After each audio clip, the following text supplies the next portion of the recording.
Et donc vous vous préparez au départ pour la journée suivante. Comment vous préparez-vous? Euh, Si je me souviens bien, on voulait prendre la route des villes et villages en suivant la Charbonneuse vers le nord. C'est ça, avec comme première escale Mur-Vipérin. Non. Non, Galdurie. Galdurie, c'est juste. Mur-Vipérin, c'est le losange. T'as fait la même erreur que moi la dernière fois. Et donc actuellement vous êtes là. Je pense que couper à travers les plaines, c'est le plus sage, hein. Ou bien vous voulez longer les falaises. Ouais, je pense que c'est plus sage d'aller tout droit comme ça. Ouais. Ok, une chose est sûre, il faudra que nous soyons vigilants aux traces d'ogres. Dans la lettre, il était dit que il y aurait sans doute du monde pour aider la retraite de Terractinus. Et il se peut qu'on croise. Oui, d'ailleurs, on a Oh repéré oui. hier des traces d'ogres, et c'est vrai que, en faisant lien avec cette lettre, oui, je pense qu'il y a des ogres qui protègent cette route. En parlant justement de ces ogres, c'est que je vais appeler Mistral, lui faire quelques gratouilles, quelques papouilles, lui donner un petit peu à manger, comme d'habitude, et après lui dire de voler au-dessus de nous et de regarder à l'horizon, et s'il voit des mouvements de grosses créatures, qu'il me fasse signe.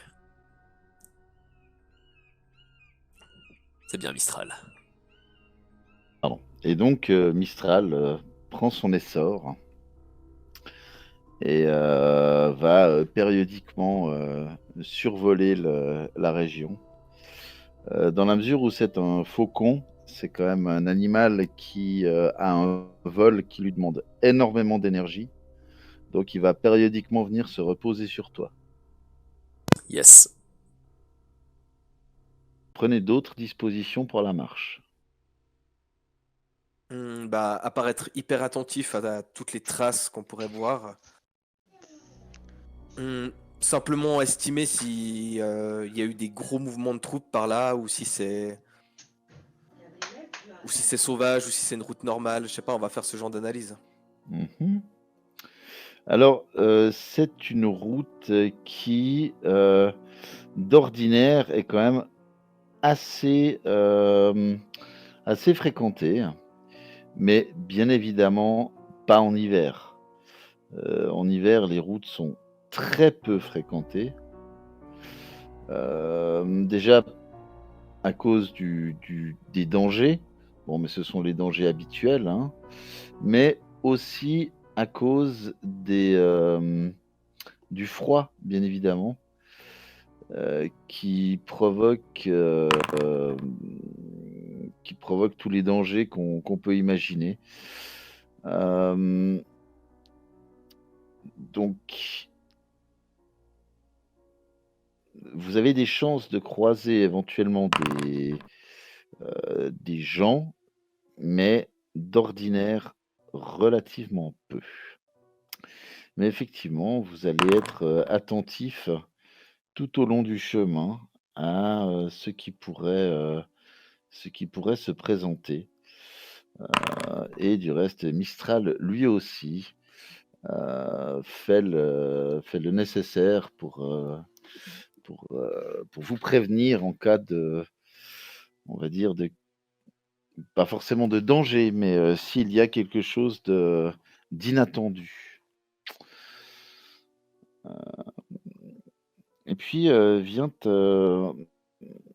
un moment dans la journée où vous commencez un petit peu, enfin dans la matinée, où vous commencez à vous réchauffer, parce que avoir dormi au froid, heu, généralement, quand on se réveille en ayant froid, on a froid toute la journée et il faut beaucoup de temps, pour arriver à se réchauffer. Il faut marcher d'un pas énergique et là, quelques rayons de soleil, crevant la couche nuageuse, apportent juste ce degré ou ces 2 degrés de température supplémentaire qui ne vous réchauffe pas vraiment, mais vous donne la sensation d'une température un tout petit peu moins négative et qui psychologiquement vous réchauffe plus que ce que ça vous réchauffe physiquement. Mais ça n'est pas suffisant pour, comment dire? Pour, vous redonner toute la sensation et pour, vous redonner tout le confort possible à vos orteils, quelque peu engourdis. Sur les conseils, des personnes les plus, comment dire? Les plus habiles en matière de survie, vous vous arrêtez, périodiquement, tous les 3/4 d'heure pour vous masser les orteils, pour vous masser les pieds, afin de ne pas souffrir, d'engelures ou de ce genre de choses. Et c'est alors que vous êtes, en train justement de masser vos extrémités endolories, que, Rain, tu t'aperçois d'une chose, donc je vais te causer dans le chat. Yes. Ok. Plus loin sur le chemin ou bien... Non, non, c'est quand vous êtes assis Ouais. pour vous masser les pieds et cetera, pour éviter les engelures, tu t'aperçois de ce que je t'ai écrit. Ok. Euh... Srendil, Oui. lève-toi voir, s'il te plaît. Je m'exécute en regardant Ray d'une façon très Srendilesque. Tu vois que je te regarde pas du tout, au fait que je suis fixé sur le rocher, ou l'amas de pierre plutôt, sur lequel tu étais assis, et je l'observe avec encore plus d'attention maintenant que je le vois entièrement, qu'il y a plus ton joli popotin dessus. Ok, au moment... Ah, tu voulais dire quelque chose, Non, non, vas-y. Ok, alors au moment où je suis de la direction de ton regard, je regarde le rocher, je fais un pas de côté et je sors mon roche-pardon. Alors, ce n'est pas un rocher, c'est un amas de cailloux, en fait, qui sont, bon, effectivement assez gros. Mais vous comprenez vite que c'est exactement le genre de tas de pierres que vous feriez, si jamais vous deviez, laisser au bon soin de la nature, un camarade, petit ange parti trop tôt. Sauf que, au vu de la taille, de cet amas de pierres, il vous semble que ce petit ange parti trop tôt devait probablement mesurer dans les 4 mètres de haut, probablement. Donc c'est un cadavre de géant de pierre. En fait, c'est visiblement une tombe qui pourrait probablement, vu la taille, abriter un géant de pierre, en effet. Profanation immédiate. J'avais demandé, est-ce qu'on profane ou est-ce qu'on est des gens bien? C'est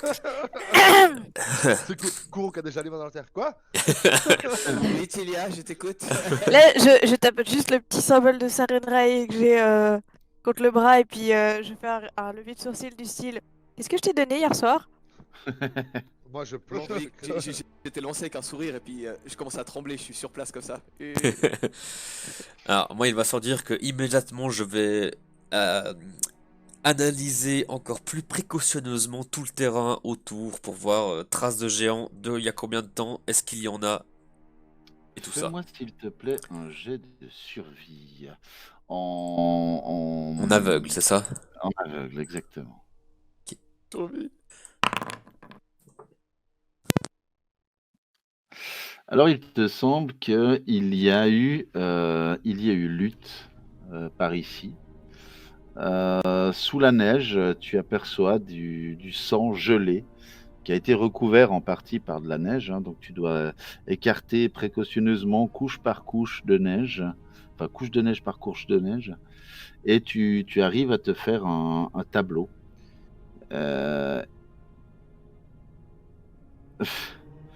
Et tu arrives à constater qu'il y a effectivement du sang, qui doit être du sang de géant probablement, et il y a des traces au sol qui sont plus grande, que tu identifies comme étant probablement des traces de pattes griffues, que tu arrives assez aisément à identifier comme étant les traces d'une vouivre. Oh. Ouh. J'en fais bien sûr part à mes De camarades. vouivre, t'as dit, ou de guivre? De vouivre, hein, on est d'accord. Vouivre. De vouivre. VOU. Oui, oui, ouais, je vois. Un espèce de petit dragon, quoi. Ouais, c'est plutôt serpentesque. Ouais. Ouais, c'est pas forcément petit. Ouais, mais on s'est compris. C'est entre la dragonnerie et la serpenterie. Voilà. Ouais, c'est à peu près ça. Et c'est surtout intelligent et magique. Ouais, du coup, je vais faire appel à toutes mes archives mentales, toutes mes connaissances de la nature pour essayer de dresser au mieux le portrait d'une vouivre. Tout ce que j'en sais, quoi. Sa manière d'attaquer, ses capacités, les points faibles potentiels. Ok. Alors, une, une vouivre. Tu sais que ça peut être des créatures effectivement qui peuvent être assez violentes, mais qui ne devraient pas, si elle est seule, vous poser de problèmes particuliers. Tu sais que c'est une créature qui a un dard empoisonné. Hem Et tu sais que c'est une créature, qui est réputée pour sa force, et pour sa constitution. Ce sont des créatures assez fortes et assez robustes. Fais-moi tout de même un jet de, qu'est-ce que je pourrais te demander? J'ai connaissance nature, peut-être. Alors connaissance nature, ça pourrait le faire effectivement. Ouais, connaissance nature, ça me va bien. Ok. On aveugle, j'imagine. Oui, Oui. il va sans dire. OK, alors,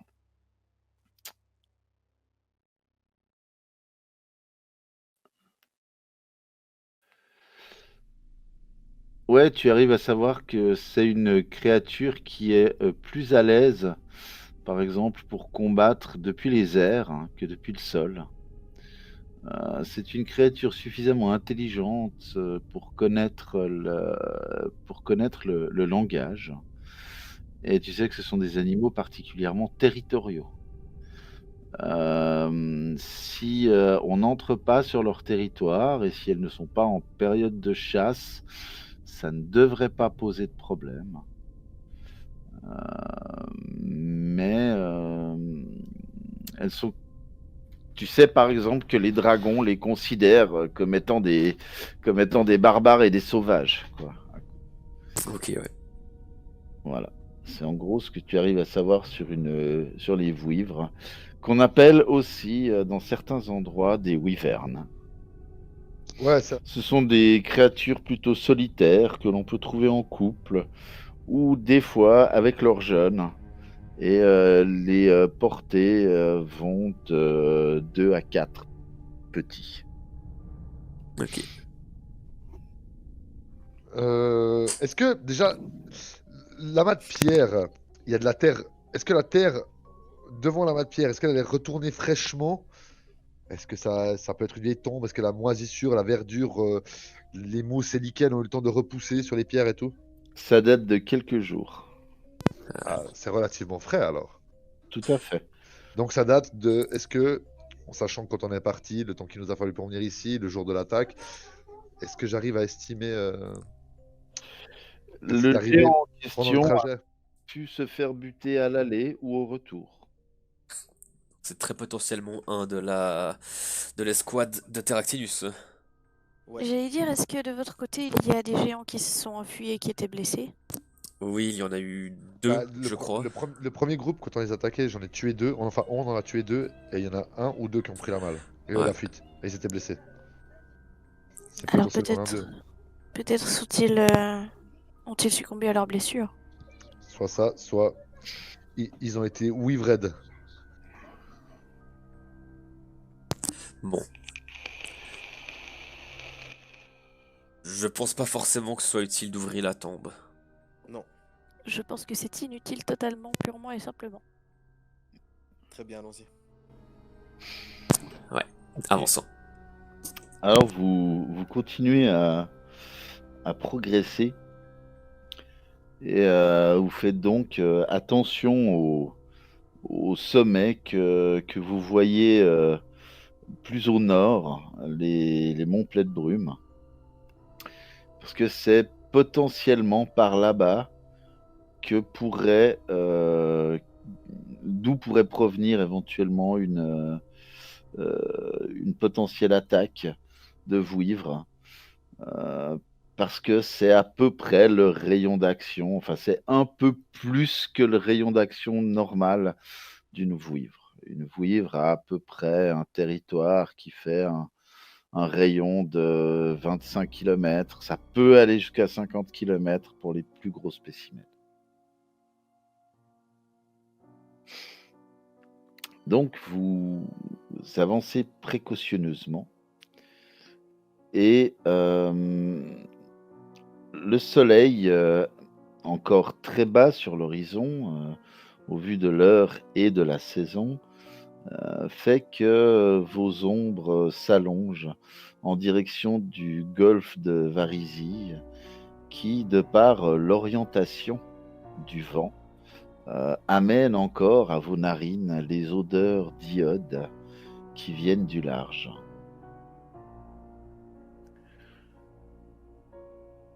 Le froid s'est un peu apaisé car ça n'est plus du vent, ça n'est plus un vent assez fort qui souffle, mais c'est par moments des petites bourrasques à quelques kilomètres à l'heure. Donc vous arrivez à vous réchauffer un petit peu, vous vous sentez mieux. Et vous avez probablement progressé pendant à peu près 2 heures. Et vous voyez un peu plus loin, en hauteur, parce que là, la route remonte un peu et vous voyez à peut-être 1 ou 2 kilomètres de là, vous voyez ce qui a l'air d'être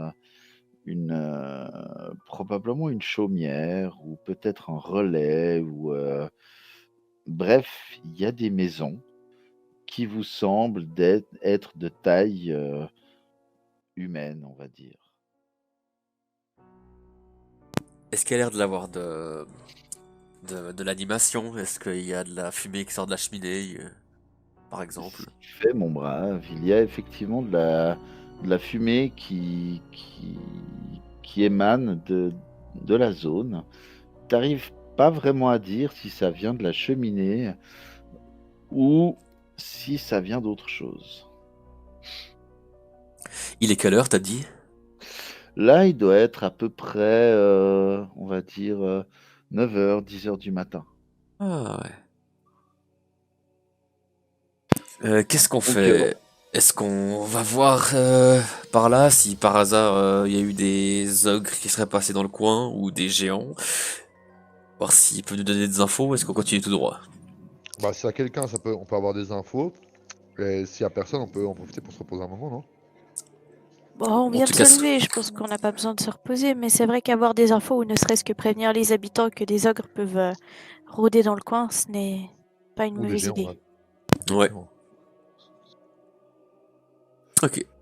Et peut-être que la personne pourra nous donner des astuces sur la topographie des environs ou un chemin plus rapide que ce qu'on a prévu. Enfin, ça vaut toujours la peine de demander parce que euh, peut-être que Rin s'y connaît vraiment, mais moi, lire une carte, c'est pas forcément mon meilleur point fort.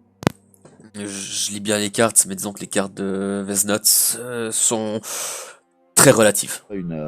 à une ferme. Je vais demander à Mistral de surveiller le bâtiment et de voir d'où vient cette deuxième fumée. Alors, t'as même pas besoin de lui demander. Tu vois que ça vient de juste derrière le bâtiment. Je veux dire, mais quelle est la source de cette fumée surtout? Il te répond quoi? C'est un peu trop complexe pour lui. Alors que, est-ce que je peux essayer de partager ma vue avec Mistral? Oui, tu vois qu'il y a une femme avec 3 enfants, une petite fille et 2 jeunes hommes adolescents qui sont autour de ce qui semble être un bûcher, probablement funéraire. Ah, ok. Je pense qu'il faudrait qu'on aille voir, non? Ouais, on peut jeter un œil, ouais. Voir si, s'ils ont besoin d'aide. Srendil, Euh, tu fais attention à ce que tu dis, d'accord? Ne leur demande pas Je, je, je, comment va leur père. je la ferme dans le doute. Il était de notoriété publique que euh, donc vous vous approchez et puis vous entendez effectivement que la femme est en larmes. La petite fille, elle aussi, est en larmes. Euh, le, le gamin du milieu a pas l'air d'être bien. Et puis l'aîné des enfants a l'air de serrer le poing et puis il a l'air de contenir une rage certaine alors que vous approchez. Et c'est le crissement de vos pas dans la neige qui fait que l'aîné tourne la tête et vous voyez des yeux rougis, mais ses joues sont sèches. Il a l'air de se contenir devant son petit frère et sa petite sœur et devant sa mère.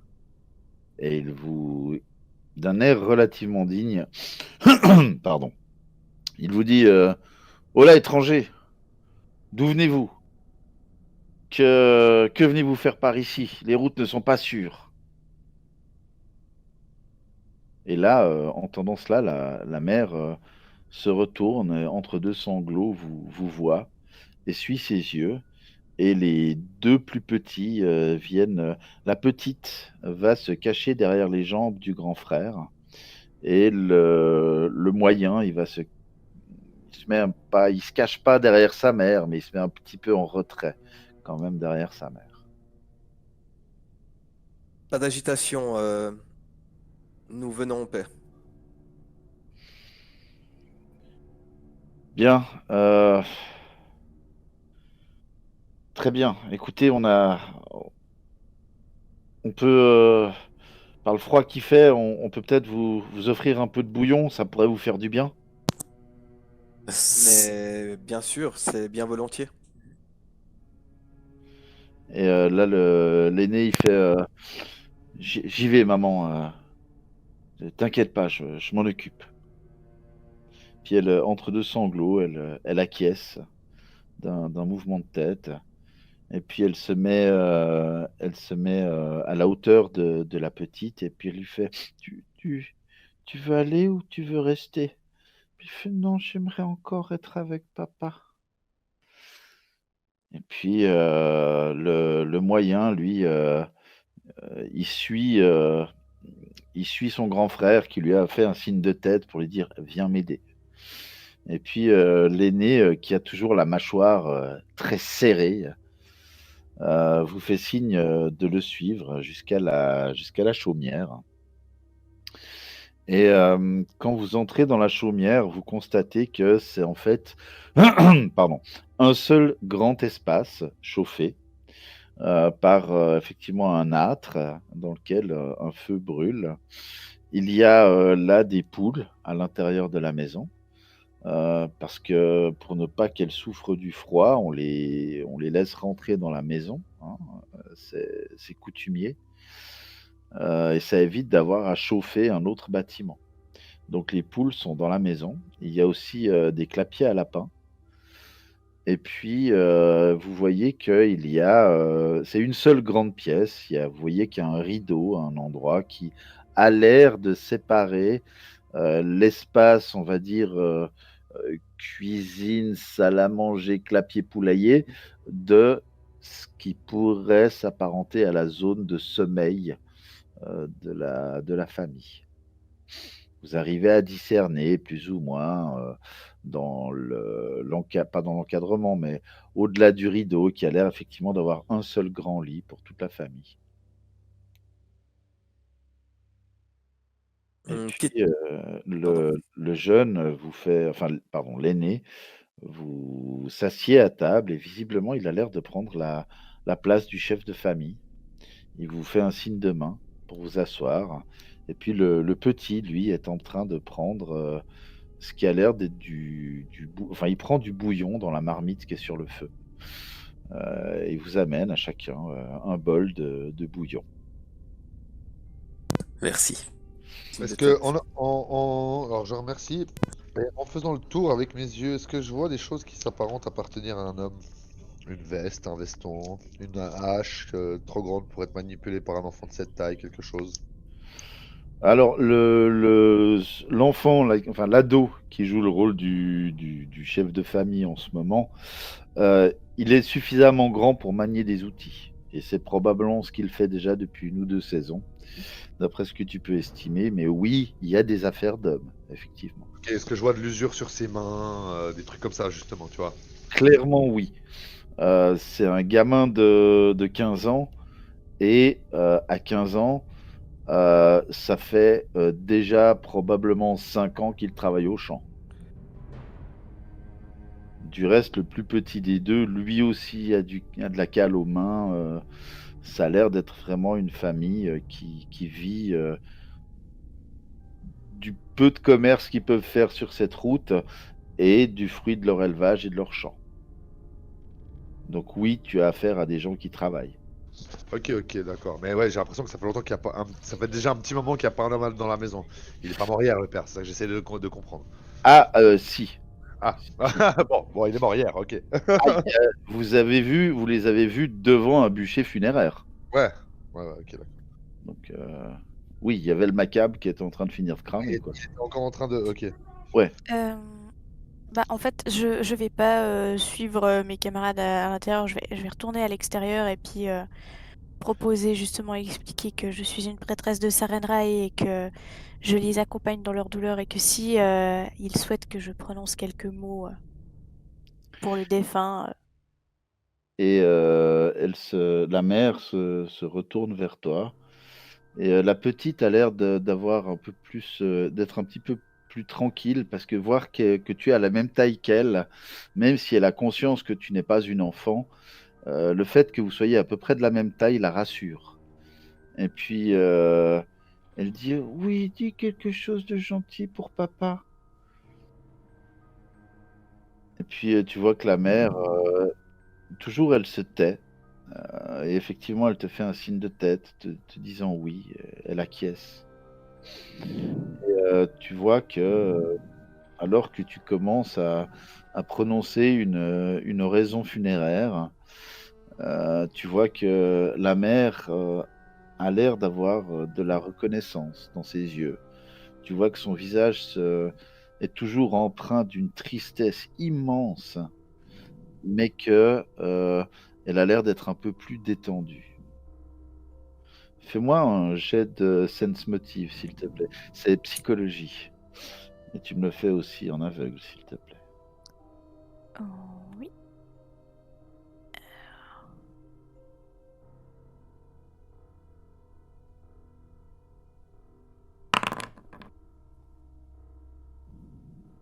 Oui, alors tu comprends aisément que, hem, pour elle, hem, en fait, tu penses qu'elle devait être inquiète, de, l'avenir de l'âme de son mari, probablement, et que le fait que tu prononces les oraisons rituelles, l'ont soulagée. Genre, c'est voilà: «Mais je peux pas donner les derniers sacrements à mon mari, qu'est-ce qui va advenir de lui?» et «Ah, quelqu'un lui a donné les derniers sacrements». Mais c'est mieux que rien. Et pendant ce temps, à l'intérieur, donc le plus petit, vous apporte quand même donc du bouillon et puis alors que vous mettez les mains autour des bols de terre cuite et puis que vous sentez la douce chaleur, du bouillon se répandre et presque vous brûler les doigts, parce que quand on vient du froid et qu'on met tout de suite les mains sur quelque chose de chaud, c'est limite douloureux, mais ça vous fait quand même du bien et puis, l'adolescent vous dit, Bien, je me nomme Nagla, fils de Nagla. Soyez les bienvenus chez nous. Nous n'avons pas grand-chose à vous offrir, mais c'est de bon cœur. Quelles sont les nouvelles du monde? Où Premièrement, allez-vous et pourquoi, si ce n'est pas indiscret? on va tout vous révéler, mais premièrement, nous sommes attristés par ce que nous avons vu en arrivant. Vous pouvez nous en dire un peu plus? Eh bien, il y a plusieurs jours, une troupe de... Nous avons vu passer au loin, plus, plus au nord, nous avons vu passer des géants. J'étais sorti pendant la nuit pour... Enfin, vous voyez pourquoi. Et à la lueur de la lune, j'ai vu des formes un peu plus au nord et je suis allé voir par curiosité et c'était des géants. Alors on a prié les dieux pour qu'ils passent sans voir la maison et je sais pas s'ils l'ont vu ou pas, mais en tout cas ils sont passés tout droit. Ils avaient l'air pressés. Et puis là, hier, ils sont repassés et puis ils ont exigé qu'on leur donne nos vaches. Et papa s'est opposé, alors ils l'ont tué. Et vos Et vaches ont disparu. ils sont partis avec. Hmm. C'était hier, vous avez dit, et la direction qu'ils ont pris, car nous chassons ces créatures. Ils sont allés en direction de Galdurie. Mais là, forcément, vous allez pas voir leurs traces parce que il y a de la neige. Mais je vous déconseille de leur courir après, hein. C'est des créatures puissantes. Ah, il m'a fallu un moment pour réunir tous les morceaux de papa. Puis là, vous remarquez que quand il dit ça, vous entendez qu'il a un nœud dans la gorge quand il dit ça et qu'il se retient de pas pleurer, quoi. Vous comprenez que non, Nagla ne pleure pas, tu es l'homme de la maison, quoi. Dans tous les cas, je ne pourrais pas ramener votre paternel, mais je pourrais en tout cas vous redonner vos vaches, sans souci. Moi, je vais lui dire. C'est quoi Nagla, son nom, c'est ça? Ouais. Petit Nagla, je te trouve très courageux. Il n'est pas sûr qu'à ton âge, j'ai eu le courage de réunir ce qu'il aurait resté d'un membre de ma famille et d'afficher un aussi bon visage à des étrangers le lendemain. Je pense que j'aurais été effondré. Sache une chose, ton père sera vengé. Ta peine ne sera pas effacée, mais son nom et son honneur seront lavés. Nous pourchassons ces créatures dans le but de les anéantir, et c'est ce que nous allons faire. J'ai maintenant une raison de plus de leur en vouloir. Vois-tu, ces créatures ont tué des gens dans notre village aussi. Et c'est pour ça que nous les pourchassons. Eh ben, je souhaite que que vous les retrouviez et que vous leur fassiez payer au centuple. Et moi, je peux pas vous suivre. Faut que je protège maman. Faut que je protège Afad. Et puis, Lomat, il faut aussi que je la protège. Et là, je lui dis, j'ai moi-même dû être l'homme de la maison très très tôt. Je connais donc la responsabilité qui t'incombe. Tu seras un très bon chef de famille. Et tu vois il se redresse un petit peu, comme si il avait un élan de fierté en t'entendant dire ça.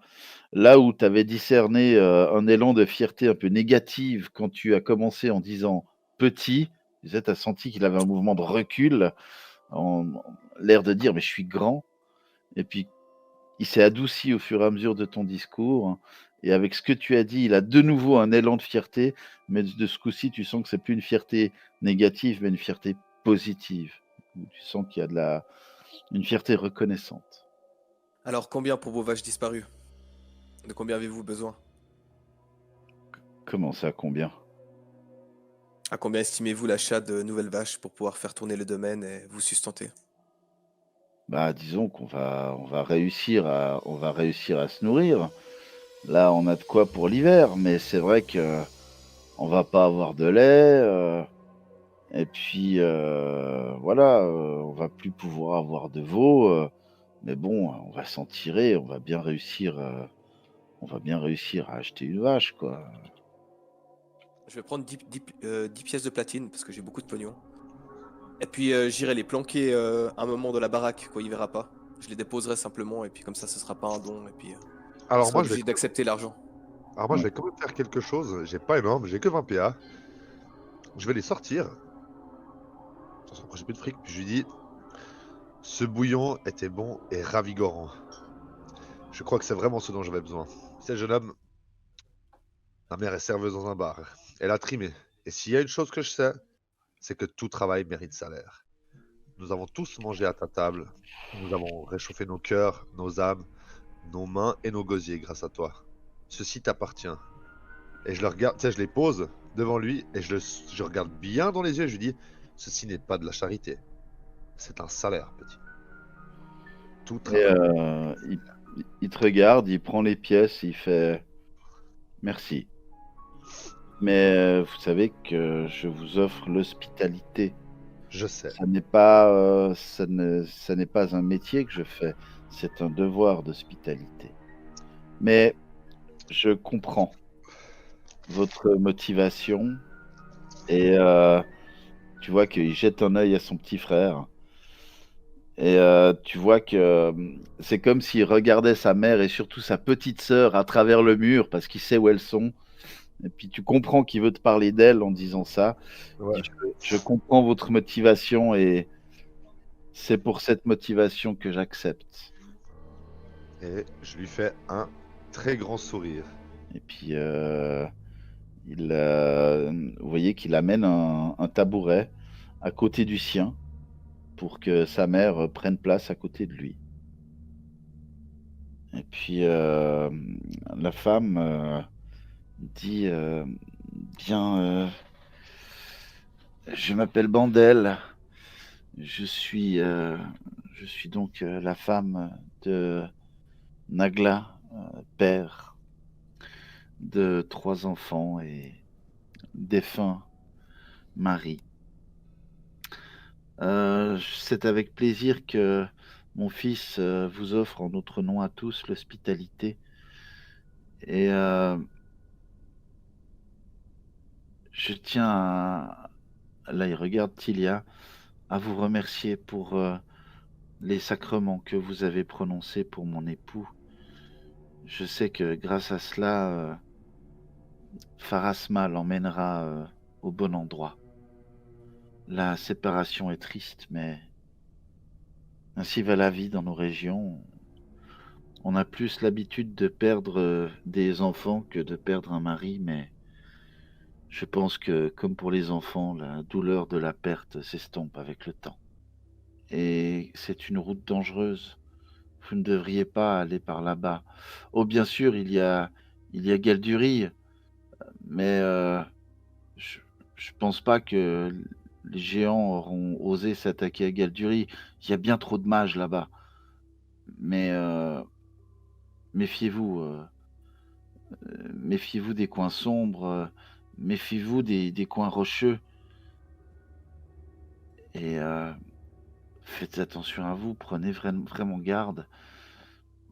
Ces créatures, même si ce ne sont pas des créatures, complètement psychopathes, sont des créatures violentes.